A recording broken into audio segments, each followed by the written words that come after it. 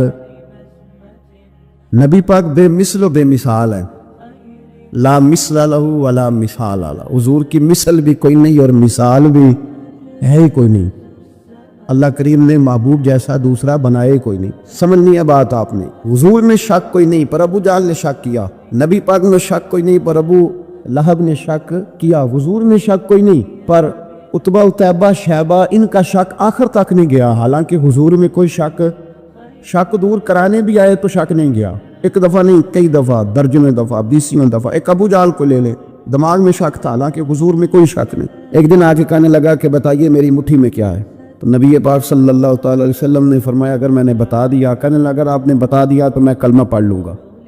حضور نے فرمایا میں نے بتا دینا ہے پر تو نے کوئی نہیں پڑھنا، بتا دینا ہے۔ کہ بتائیے، تو حضور نے فرمایا چل سودا کر لیتے ہیں، اگر جو تیری مٹھی میں ہے وہی بتا دے پھر تیرا کیا خیال ہے؟ تو نبی پاک صلی اللہ تعالی علیہ وسلم نے کہا کیا بھائی ابو جہل کی مٹھی میں؟ تو اس کی مٹھی میں کنکر تھے، کنکروں نے کلمہ پڑھنا شروع کر دی۔ جب کنکروں نے کلمہ پڑھا، پتھر تھے وہ، انہوں نے کلمہ پڑھا، ابو جہل نے وہ کنکر زمین پہ پھینکے کہنے لگا اوہو تیرا جادو تو پتھروں پہاڑوں پہ بھی چلتا ہے۔ اب جملہ کہنے لگا ہوں سمجھ لینا، ابو جہل گوشت کا آدمی تھا، کنکر پتھر تھے، پتھر کلمہ پڑھ گئے، گوشت پوشت کا آدمی تھا پر کلمہ، کیونکہ یہاں کیا تھا؟ شک، اس نے آگے نہیں بڑھنے دی، گوشت پوشت کا شخص ہو کے پتھروں سے آگے نکل نبی پاک صلی اللہ علیہ وسلم کی خدمت میں آیا۔ بلکہ وہ جو یہودی والی روایت ہے اس کے پس منظر میں بھی بعض محدثین نے لکھا ہے، اس کو بھی اسی نے بھیجا، کہنے لگا جاؤ نبی پاک سے جا کے کہو اگر وہ درخت آپ کا کلمہ پڑھے تو میں بھی پڑھ لوں گا۔ درخت، اب درخت ہوتے تو جاندار ہیں پر کلمے تو کوئی نہیں نہ پڑھتے، درخت سے بھی تو انسانوں سے کلمہ پڑھنے کی بات، اگر درخت پڑھے تو میں پڑھ لوں گا۔ نبی پاک صلی اللہ علیہ وسلم دور بیٹھے تھے، درخت دور تھا، اور امام سیوطی علیہ رحمہ نے لکھا ہے درخت بھی کیکر کا تھا۔ نبی پاک صلی اللہ علیہ وسلم نے فرمایا اس یہودی سے کہ تو جا کے درخت کو کہہ کہ تجھے نبی پاک بلاتے ہیں۔ فرمایا میں گیا تو پھر تم نے کہنا جادو کر کے بلایا ہے۔ احتیاط بھی کی، ہر چیز آنکھوں کے سامنے رکھی، تو جا کے کہہ کہ تجھے بلاتے ہیں۔ وہ بندہ گیا، جا کے کہنے لگا، اور امام سیوطی نے اس کو لکھا ہے، کہنے لگے اس نے نبی پاک کا نام بھی نہیں لیا، کیونکہ ابو جہل اینڈ کمپنی کو پتا تھا کہ مصطفیٰ کے نام میں بھی بڑی برکت، خالی نام بھی نہیں لیا۔ کہنے لگا درخت وہ جو سامنے بیٹھے ہیں نا وہ تجھے بلا رہے، نام نہیں لیا حضور کا، وہ جو سامنے بیٹھے ہیں نا، جاءت لدعوتہ الاشجار ساجدۃ، امام بوصیری کہتے ہیں درخت آیا اور سجدہ کرتا ہوا، زمین چیرتا ہوا آیا۔ کس طرح آیا؟ پہلے آگے جھکا، پھر پیچھے جھکا، دائیں جھکا، بائیں جھکا۔ یہاں بھی لکھنے والوں نے لکھا ہے کہ وہ نہ درخت اپنی جڑیں اکھیڑ رہا تھا، جب چلنا تھا نا اس نے حضور کی طرف آنا تھا تو آگے دائیں بائیں ہوا، جڑیں اکھیڑ رہا تھا۔ لیکن ہمارے استاد جب ہمیں یہ روایت پڑھایا کرتے تھے تو کہتے تھے جڑیں نہیں اکھیڑ رہا تھا، جب اس نے سنا مجھے نبی پاک نے بلایا تو اسے وجد ہو گیا تھا، وہ جھومنے لگ گیا تھا، جھوم رہا تھا، حضور نے مجھے بلا لیا، جاءت لدعوتہ الاشجار ساجدۃ۔ تو درخت آیا، اس نے آ کے نبی پاک کو سجدہ کیا، لکڑی کا بنا ہوا درخت ہے، سجدہ کیا، سجدہ کرنے کے بعد درخت اٹھا اور اٹھ کے اس نے نبی پاک کا کلمہ پڑھا۔ وہ جس کو ابو جہل نے بھیجا تھا نا یہودی، وہ درخت کی حالت دیکھ کے کلمہ پڑھ گیا، وہ کلمہ پڑھ گیا، لیکن یہی بے ایمان کہنے لگا ہوئے ہوئے ان کا تو درختوں پہ بھی جادو چلتا ہے۔ لا ریب فیہ، شک قرآن پاک میں، لیکن اگر بندے کے دماغ میں ہو اس کا علاج ہے کوئی، ادھر ہی شک بیٹھ جائے۔ کوئی سادی مثال دیتا ہوں کہ سامنے دیوار صاف ہو لیکن گرد اگر آئینے پہ پڑی ہو، دیوار صاف کرنی چاہیے کہ اینک کا شیشہ صاف کرنا چاہیے؟ ساری زندگی لوگ دیوار صاف کرتے گزار دیتے، ساری زندگی تراش خراش کرتے گزار، اپنی مرضی کی پینٹنگ کرتے گزار دیتے ہیں، پر اپنی آنکھ کی پتلی صاف نہیں کرتے، آنکھ کی پتلی صاف نہیں کرتے۔ کسی نے حضرت رومی سے کہا تھا حضور دنیا میں کوئی اچھا ملتا نہیں، فرمانے لگے تھوڑا رونا شروع کر تاکہ تیری پتلیاں وضو کر لیں، وضو کر لیں، وہ انہیں پتہ چل جائے کہ کتنے صاف ستھرے لوگ دنیا میں پائے جاتے۔ تو بھائی شک، ابو جہل پھر آ گیا، کہنے لگا اگر آپ چاند کے 2 ٹکڑے کر دیں تو میں کلمہ پڑھنے کو تیار ہوں۔ اچھا یہاں بھی بڑی مزے کی بات ہے، اللہ نے پہلے کہہ دیا نبی پاک کو کہ ان الذین کفروا سواء علیہم انذرتہم ام لم تنذرہم لا یؤمنون، محبوب یہ جن کی قسمت میں کفر ہے نا، آپ انہیں ڈرائیں چاہے نہ ڈرائیں، یہ ایمان نہیں لائیں گے۔ کنکروں نے بھی کلمہ پڑھ لیا، درختوں نے بھی پڑھ لیا، سارا کچھ ہو گیا، اور اللہ نے بھی کہہ دیا کہ محبوب اس بے ایمان نے کلمہ نہیں پڑھنا، پر حضور نے فرمایا یہ پڑھے نہ پڑھے ہم نے میدان نہیں چھوڑنا، جتنی دفعہ آئے گا نا ہم اسے ضرور معجزہ دکھائیں، جتنی دفعہ آئے ہم کیوں میدان چھوڑ۔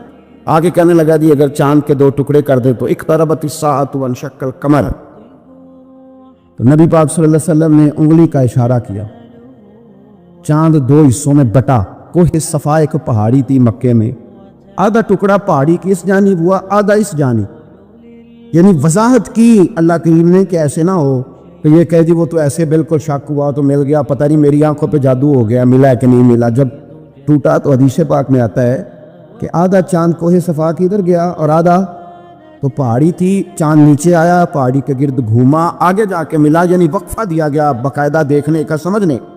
پوری دنیا میں جتنے لوگ اس وقت چاند دیکھ رہے تھے، ہندوستان تک روایتوں میں ملتا ہے کہ لوگوں نے گواہی دی کہ ہم نے چاند ٹوٹتے دیکھا ہے۔ زمانہ مان گیا، لوگوں کی چیخیں نکل گئیں، لوگ قدموں میں گر گئے، پر وہ جس کے دماغ میں شک تھا نا وہ نہیں مانا، شجر و حجر پہچان گئے، پر انسان کی نظروں میں شک ہی رہا۔ دنیا میں سب سے مجبور، کمزور، بزدل، کم فہم بندہ وہ ہے جس کے دماغ میں شک ہے، سب سے کم فہم آدمی، اس کی فراست روحانیہ زیرو ہے، وہ ایک ناکام شخص ہے، اس کو کسی پہ بھی شک پڑ جائے، کسی پہ بھی۔ ہم نے دیکھا ہے جو عورت اپنے مرد پہ شک کرنے لگ جاتی ہے اس گھر کا کوئی علاج ہی نہیں ہوتا، جو شکوہ کرتی ہے روٹی کا، پیسوں کا، وہ کسی دور میں مسئلہ اس کا حل ہو جاتا ہے، جو نافرمان ہوتی ہے اس کا بھی مسئلہ کسی نہ کسی زمانے میں حل ہو ہی جاتا ہے۔ یہ جس کو شک پڑ جاتا ہے نا، شک، اس کا مسئلہ قیامت کی صبح تک حل نہیں ہوتا۔ اگر مرد کو شک پڑ جائے اس کا مسئلہ بھی کبھی زندگی میں دوبارہ حل یاد رکھے۔ یہ جو شکوک و شبہات ہے نا، قرآن پورا شکوک و شبہات کا ازالہ کرتا ہے، کافر کے سوال کا جواب دیتا ہے، منافق کے سوال کا جواب دیتا ہے، قرآن مجید ہر ایک کی تسلی کراتا ہے، لیکن شروع میں بتا دیا کہ لا ریب فی، شک والی گنجائش اس میں، لوگ آج تک شک کر رہے ہیں کہ اللہ کا کلام ہے کہ نہیں، آج تک لوگ کہہ رہے ہیں۔ تو میرے بھائی شکوک والی زندگی کمزور ہوتی ہے، شکوک والی، عقل مند لوگوں کی زندگی کمزور زندگی ہے۔ صحابہ کرام عمل والے لوگ تھے، وہ بحثوں میں الجھے رہتے تو عمل نہ کر پاتے۔ ہمارے یہاں نا بحث ہوتی ہے جس مسئلے کا کوئی تعلق ہی نہیں، الجھنوں سے نکلیں، عمل کا رستہ، بحث جو ہوتی ہے یہ عمل کا رستہ روکتی ہے۔ عقل مند نہ بنے، فرما بردار بنے۔ میرے بھائی شکوک و شبہات والی جو لائف ہے، لیکن انبیاء کرام علیہ السلام کے بارے میں شکوک و شبہات ہیں، اولیاء عظام کے بارے میں۔ اب ایک نیا شک پیدا ہو گیا ہے کہ فیض ملتا ہے کہ نہیں ملتا، ہم نے فلانے ولی کو دیکھا نہیں، ساری زندگی اس کا نام لیا، فیض ملے گا کہ نہیں؟ غوث پاک کو دیکھا نہیں، ساری زندگی قادری کہلایا، فیض ملے گا کہ نہیں؟ خواجہ اجمیر کو دیکھا نہیں، چشتی کہلائے، فیض ملا کہ نہیں؟ صابر پیا کو دیکھا نہیں، صابری کہلائے، فیض ملا کہ نہیں؟ او خدا کے بندے، فیض وہ چیز ہے جو نظر نہیں آتی پر محسوس سب سے زیادہ ہوتی ہے۔ ملے تو حضرت بحث کرنی بھی نہیں تھے نبی پاک سے، وہ بھی نہیں ملے تھے، ملاقات ان کی بھی نہیں ہوئی تھی۔ کیا کہو گے؟ ملاقات نہیں ہوئی، لیکن فیوز و برکات کا یہ عالم ہے کہ میرے محبوب نے فرمایا وہ دعا کرے گا تو اللہ میری امت کی بخشش فرمائے گا۔ تو آپ ہمارے صوفیاء میں ایک سلسلہ اویسیہ ہے، سلسلہ اویسیہ میں اکثر ملاقات نہیں ہوتی، اکثر نہیں ملاقات ہوتی، بغیر دیکھیں نا، آپ جب کسی کا نام جپتے ہیں، جب کسی کا نام لیتے ہیں، جب اسی کا ذکر کرتے ہیں، جب اسی کے تذکرے میں رہتے ہیں، تو اللہ تبارک و تعالیٰ کے یہ جو کامل لوگ ہوتے ہیں یہ متوجہ ہو جاتے ہیں، ان کی توجہ ہوتی ہے۔ اور خود سرکار نے فرمایا دو آپس میں محبت کرنے والے، ایک مشرق میں ایک مغرب میں، قیامت کے دن اللہ دونوں کو جنت میں اکٹھا فرما دے گا۔ یہ کیا بات ہوئی کہ ہر بات میں شک کرنا کہ جی وہ فلانے سے ملاقات ہی نہیں ہوئی؟ تو کس طرح بھئی، ملاقات ایک الگ چیز کا نام ہے، ملاقات ایک الگ شے کا نام ہے، اور فیوز و برکات ایک اللہ سے ملاقات ہوئی ہے۔ رزق دیتا ہے کہ نہیں؟ زندگی دیتا ہے، ساری چیزیں دیتا ہے، تو ملاقات تو کوئی نہیں کرتا۔ تو اس لیے ہر چیز کو ٹھیک ہے وہ جو جگہ جس جگہ پہ جو بات ہے اس کو وہاں رہنا چاہیے، لیکن یہ شکوک ہیں، ان سے باہر نکلیں، ان سے باہر آئیں۔ اولیاء اللہ کا جو فیضان ہے، ان کی جو محبت ہے، ان کے جو طریق، حضرت سلیمان بن بشار رحمۃ اللہ علیہ بزرگ گزرے ہیں، وہ کہتے ہیں میرے پاس، میں بڑا خوبصورت تھا، جوانی میں دین کی تھوڑی سی خدمت کرتا تھا تو ایک عورت آ گئی۔ اس عورت نے میرے ساتھ کچھ مجھ سے مانگا، مطالبہ کیا، تو میں نے کہا کوئی بھکارن ہے۔ میں نے جب اس نے نقاب اوڑھا ہوا تھا، جب میں نے اس کی طرف پیسے دینے کے لیے، خیرات دینے کے لیے کوئی چیز بڑھائی تو اس نے چہرے سے کپڑا ہٹایا۔ میں نے نظر جھکا لی، کہنے لگی سلیمان میرا رنگ روپ تو دیکھ، میں کتنی خوبصورت ہوں، میں تیری محبت میں گرفتار ہو گئی، خدا را میں اپنے آپ کو تیرے حوالے کرتی ہوں۔ آپ فرماتے ہیں جب اس کے نیت اور ارادے میں اور لفظوں میں نے فطور دیکھا تو میں استغفر اللہ پڑھتا وہاں سے بھاگ گیا۔ اتنا دوڑا کہ میں بصرہ سے باہر نکل گیا، شہر سے باہر آ، عورت سے دوڑ رہا ہے، مرد، نوجوان، خوبصورت۔ فرماتے ہیں عشاء کی اذانیں ہو رہی تھی، نماز پڑھ کے میں مسجد میں سو گیا تو مجھے حضرت یوسف علیہ السلام کا دیدار ہو۔ جناب یوسف کہتے ہیں میں حضور کا غلام اور غلاموں کا غلام اور صدیوں بعد کا غلام، جناب یوسف علیہ السلام میری خواب میں آئے اور کہنے لگے اٹھ جوان میرے سینے سے لگ، یار تو نے تو نبی پاک کا امتی ہو کے وہ کام کیا ہے جو میں نے نبی ہو کے کیا تھا۔ اب کام حضرت یوسف والا کیا تھا نا، تو صدیوں اور سالوں اور مہینوں کا فاصلہ بن سکا تو وہ آ گئے۔ مسئلہ یہ ہے کہ شکوک و شبہات والی زندگی نقصان دیتی ہے۔ حضرت ہمارے سلسلہ مقدسہ میں ایک سلسلہ علویہ ہے جو اعلیٰ حضرت فاضل بریلوی کو حاصل تھا۔ شاہ عبدالعزیز صاحب محدث دہلوی رحمۃ اللہ تعالیٰ علیہ نے بڑا لکھا مولا علی کی شان پہ، حضرت علی پہ کلام، ان کا ذکر، ان کے تذکرے اس قدر فنا ہو گئے کہ ہر وقت ذکر علی کرتے۔ فرماتے ہیں مجھے خواب میں حضرت علی کا دیدار ہوا، انہوں نے مجھے بیعت فرمایا اور مجھے اپنے سلسلہ مبارکہ میں اجازت دی۔ تو شاہ صاحب رحمۃ اللہ علیہ فرمایا کرتے تھے کہ میں نے وہ بہت کم لوگ ہیں جن کو پھر ان میں بیعت فرمایا جاتا ہے، تھوڑے سے چند لوگ، اور ان کو سلسلہ مبارکہ میں اس میں چند لوگ ہیں۔ اعلیٰ حضرت کے بعد شاہ علیہ رسول ہے، شاہ علیہ رسول کے بعد شاہ عبدالعزیز محدث دہلوی، وہ ڈائریکٹ مولا علی شیر خدا سے بیعت۔ تو مطلب یہ ہے کہ کام شکوک و شبہات سے نکلیں۔ قرآن نے کہا لا ریب فی، قرآن میں شک، البتہ وَإِن كُنتُمْ فِي رَيْبٍ مِّمَّا نَزَّلْنَا عَلَىٰ عَبْدِنَا، بندے کچھ شک کرتے ہیں، اگر انہیں شک ہو تو وہ اس طرح کریں کہ فَأْتُوا بِسُورَةٍ مِّن مِّثْلِهِ، پھر اس کی مثل ایک صورت لے کے آئیں، اور وَادْعُوا شُهَدَاءَكُم مِّن دُونِ اللَّهِ إِن كُنتُمْ صَادِقِينَ، سارے بے شک اپنے حمایتی بلا لیں اگر وہ سچے۔ شک والی دنیا سے باہر نکل آئیں، حقیقت والی دنیا کو قبول کریں۔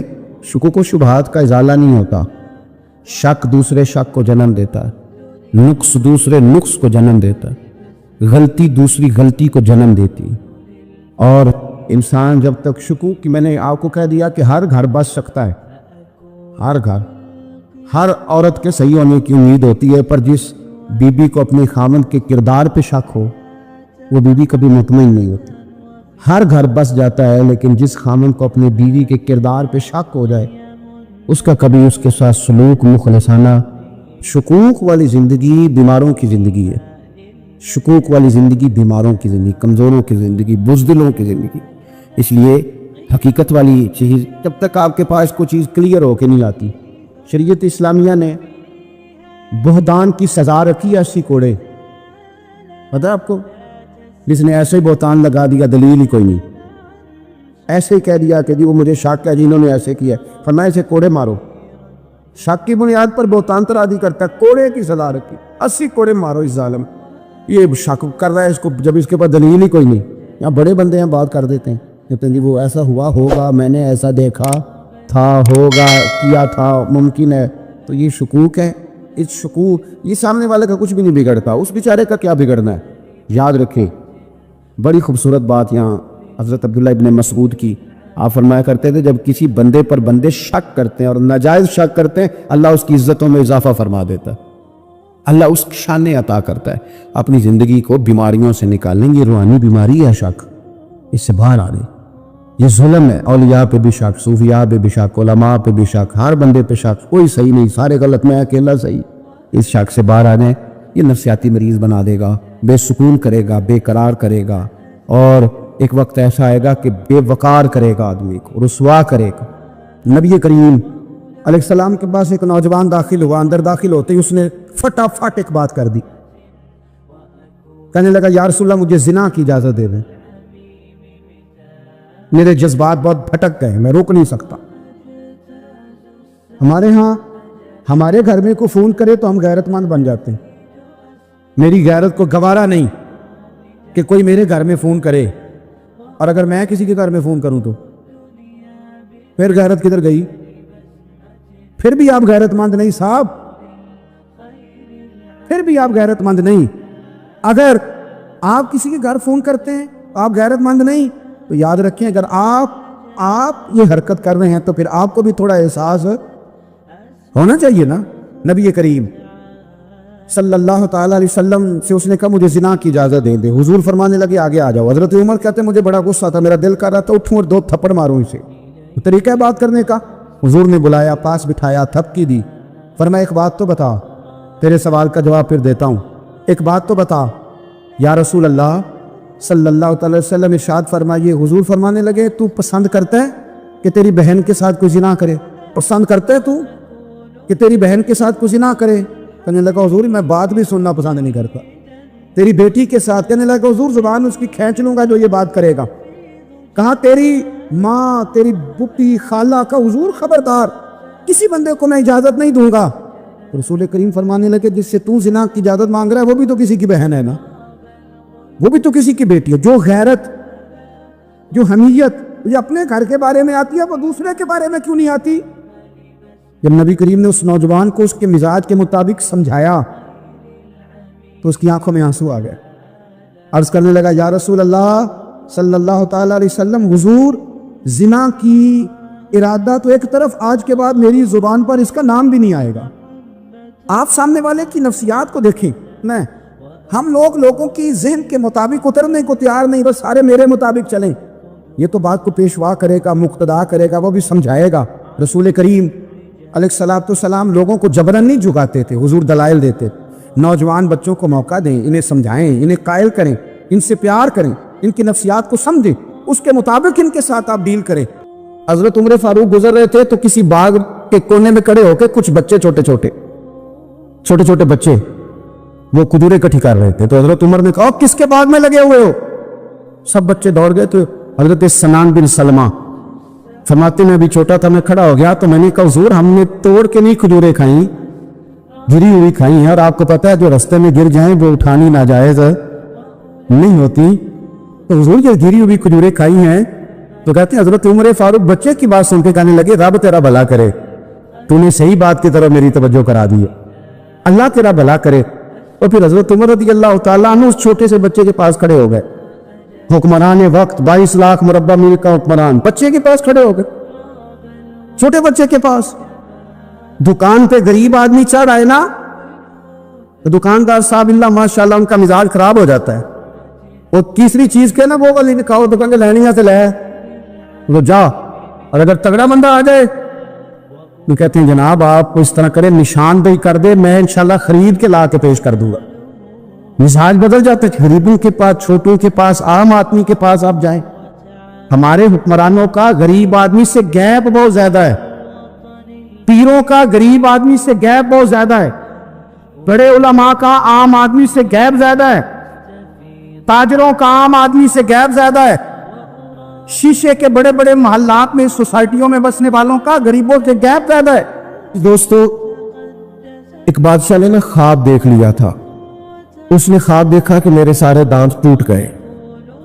اس نے ایک تعبیر بتانے والے سے تعبیر پوچھی کہ یہ میرے سارے دانت ٹوٹ گئے، اس کی تعبیر کیا ہے؟ تو وہ تعبیر بتانے والا پریشان ہو کے کہنے لگا بادشاہ بات بڑی خوفناک ہے، جو خواب آپ کو آیا ہے تعبیر بڑی خطرناک ہے۔ تعبیر یہ ہے کہ آپ کے سارے رشتہ دار، بہن بھائی، بیوی بچے آپ کی زندگی میں فوت ہو جائیں گے۔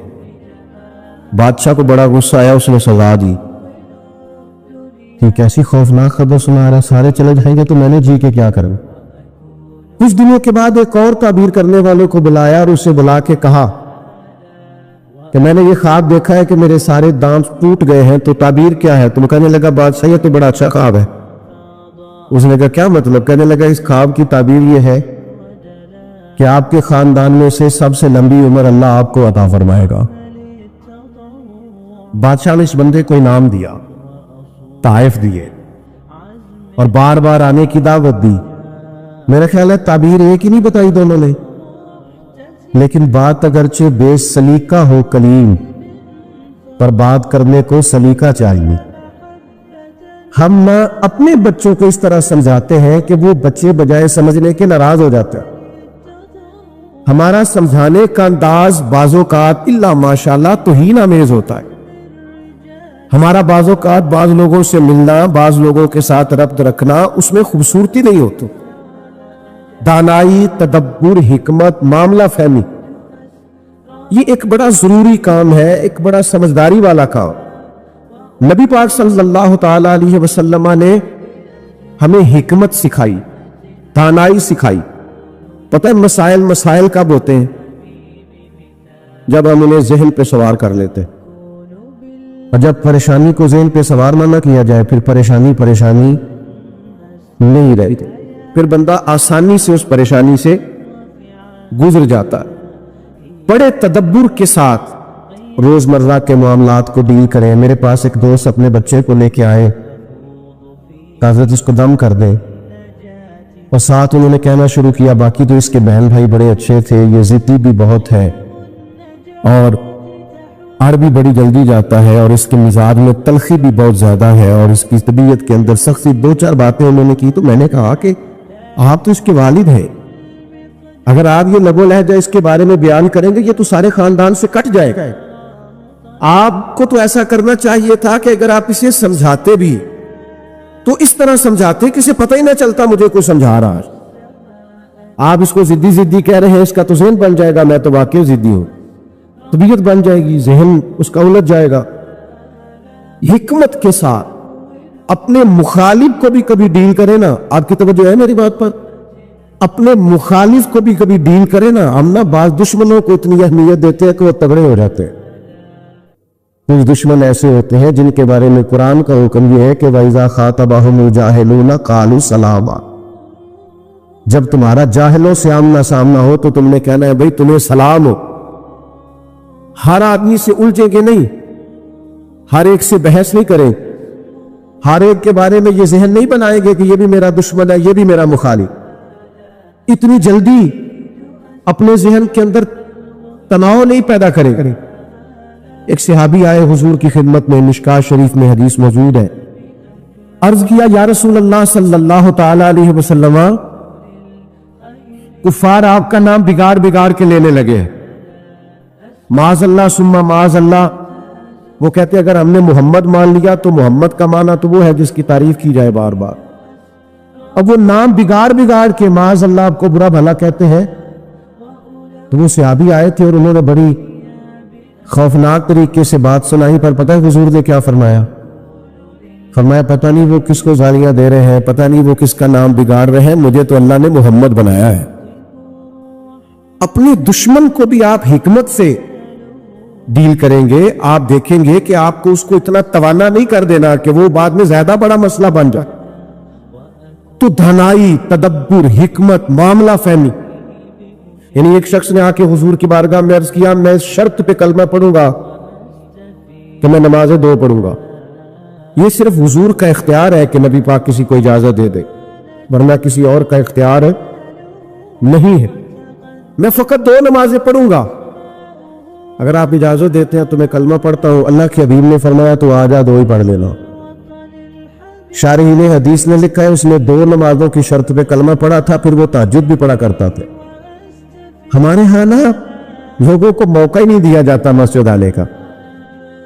یہ کبھی کبھی کچے نمازی آتے ہیں نا رمضان شریف میں، تو پکے نمازی انہیں گھورتے ہیں، کہتے ہیں تسی آ گئے فصلی بٹیرے، اور بھئی ان بچوں کو آ تو لینے دو اور دعا کرو یا اللہ مسجد آ گیا ہے، اب مہربانی فرما اس پہ رحمت کر، اسے پکا نمازی بنا۔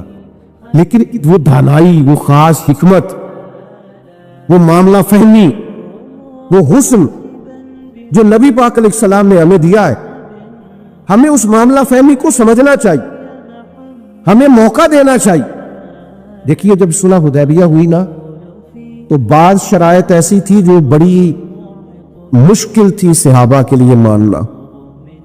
مثلا ایک شرط یہ تھی صلح حدیبیہ جب حضور نے کفار مکہ کے ساتھ صلح کی تو اس میں ایک شرط یہ تھی کہ اگر کوئی مسلمان مکے سے مدینے آئے گا اپنے آقا کی اجازت کے بغیر تو مدینے میں اسے رکھا نہیں جائے گا، واپس کیا جائے. لیکن اگر کوئی مدینے سے مکہ جائے گا تو مکے والے واپس نہیں کریں گے. یعنی ہم بندہ واپس کریں گے، وہ واپس وہ وہاں بندہ رکھ سکتے ہیں، لیکن ہمارا اپنا بھی آئے تو ہم اسے پناہ نہیں دیں گے. اب یہ شرط بڑی عجیب تھی کہ حضرت عمر رضی اللہ تعالیٰ عنہ پریشان ہو گئے، بخاری شریف میں موجود ہے، اور جا کے عرض کی یا رسول اللہ صلی اللہ تعالیٰ علیہ وسلم، آپ بھی سچے ہیں، قرآن بھی سچا ہے، اسلام بھی سچا ہے، پھر ہم دب کے صلح کیوں کریں؟ تو نبی کریم نے فرمایا عمر میں اللہ کا رسول ہوں، میں وہی کہتا ہوں جو میرا رب حکم ارشاد فرماتا.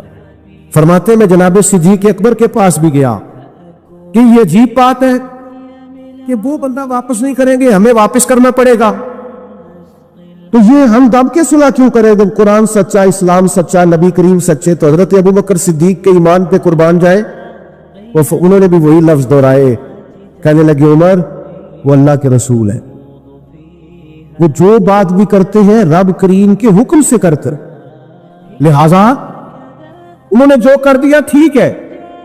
اب یہ وہ بظاہر شرط تھی جس سے لگ رہا تھا کہ مسلمان دب کے صلح کر رہے، لیکن آپ کو پتہ سب سے زیادہ فائدہ اسلام کو اس شرط نے دیا. وہ جو مجاہدین اسلام مکہ مکرمہ سے ہجرت کر کے مدینہ طیبہ آتے، انہیں پتہ تھا کہ حضور علیہ السلام ہمیں نہیں رکھیں گے. حضرت ابو البصیر رضی اللہ تعالیٰ عنہ اور اس طرح کے کچھ اور صحابہ، یہ جب مدینہ طیبہ آئے اور حضور نے واپس کیا تو انہوں نے ایک تیسرے مقام پہ ڈیرا لگایا. وہاں سارے مجاہدین آہستہ آہستہ اکٹھے ہونے لگے. اس کا نتیجہ یہ نکلا کہ کافر جب بھی وہاں سے گزرتے انہیں تکلیف کا سامنا کرنا پڑتا، تو جس شرط پر وہ بڑے ڈٹے ہوئے تھے نا کہ ہم نے منوا لیا ہے، سب سے پہلے کفار مکہ اکٹھے ہو کے آئے کہ مہربانی کریں اس شرط کو تو ختم کریں، آپ اپنے لوگوں کو بلائے مدینہ منورہ. تو تدبر، دانائی، معاملہ فہمی. ہم نا آہستہ آہستہ بڑے جلد باز ہو گئے ہیں، طبیعتوں میں بے چینی، بے قراری، ایک بات نہ ہماری مانی جائے ہم پریشان ہو جاتے ہیں، ذرا برابر ہماری طبیعت کے مخالف کوئی شخص بات کر دے ہم ڈسٹرب ہو جاتے ہیں. ہمارا ماحول اس قدر زیادہ پیچیدہ ہو جاتا ہے ذہنی کہ جو بڑے بڑے باصلاحیت لوگ ہیں، بڑے بڑے باشعور لوگ، وہ بھی حکیم نہ ہونے کی وجہ سے، دانا نہ ہونے کی وجہ اپنی صلاحیتوں سے کوئی فائدہ نہیں اٹھا سکتے. میرے نوجوان دوستوں، میرے بزرگوں، اپنی زندگی میں کمال بردباری پیدا کریں، کمال حوصلہ پیدا کریں، طبیعت کے اندر ٹھہراؤ لائے. آپ محسوس کریں گے کہ بہت سارے بگڑے ہوئے کام سنورنے لگے. آپ کتنی بھی جلد بازی کر لیں، جب تک اللہ کا حکم نہیں ہونا کام درست. آپ ڈاکٹر کے پاس دوائی لینے جاتے ہیں، آپ کے مرض کی تشخیص ہونے کے بعد ڈاکٹر صاحب نسخہ لکھتے ہیں، کہتے ہیں یہ ایک پتہ گولیوں کا لے لو، ایک صبح کھانا، ایک دوپہر کھانا، ایک شام کھانا، اور یہ سیرپ لے جاؤ، ایک چمچ صبح استعمال کرنا، ایک شام کرنا. تو اگر کوئی شخص کہے مجھے جلدی ہے ٹھیک ہونے کی، میں نے ساری گولیاں اکٹھی کھانی ہے کیونکہ مجھ سے انتظار نہیں ہوتا، میں نے سارا سیرپ اکٹھا ہی پینا ہے، ٹھیک ہوگا کہ زیادہ بیمار ہو جائے گا؟ وہ گولیاں، وہ دوائی ہے شفا کے لیے، لیکن اگر آپ اس دانائی کے طریقے کے مطابق استعمال نہیں نہ کریں گے جو استعمال کرنے کا طریقہ ہے، تو اس کا اثر غلط ہونے لگے گا. ہمارے مزاج کا جو الجھاؤ ہوتا ہے اور طبیعت کی جو جلد بازی ہوتی ہے، اور یہ جو بار بار جن لوگوں کو غصہ آتا ہے اور جو بار بار جبر میں آ جاتے، بار بار ٹھنڈے ہو جاتے، تانے شانے کبھی مل جائے تو سن لینے چاہیے، کیا عرض ہے؟ تانوں کا بھی تو مزہ ہے نا، یہ مزہ لیں، یہ سرور حاصل کریں. میں کالج میں پڑھتا تھا تو جو میرا دوست سب سے زیادہ مجھے تنگ کرتا تھا نا، مولوی کہہ سب سے زیادہ، پھر ایک دن اسی کا مجھے فون آیا کہ یار کدھر میل تیرے میں تصویر کھچانی ہے، انج بھی سجن واہ واہ تے انج بھی سجن واہ واہ. ایک دوست مجھے کہنے لگے میں نے میلاد کی جھنڈیاں اور لائٹیں لگائی ہیں تو مجھے 2 بندے بڑے تانے دیتے ہیں. میں کہ بس 2، یعنی حضور کے نام پہ تانا کھانا، اور 2 سے ہی پریشان ہو گیا. یہ 200 بھی ہو تو اس کا مزہ لینا چاہیے. جے کر یار دے نام دا ملے میڑا، انہوں چولی پا لئیے پنجے سٹیے نا،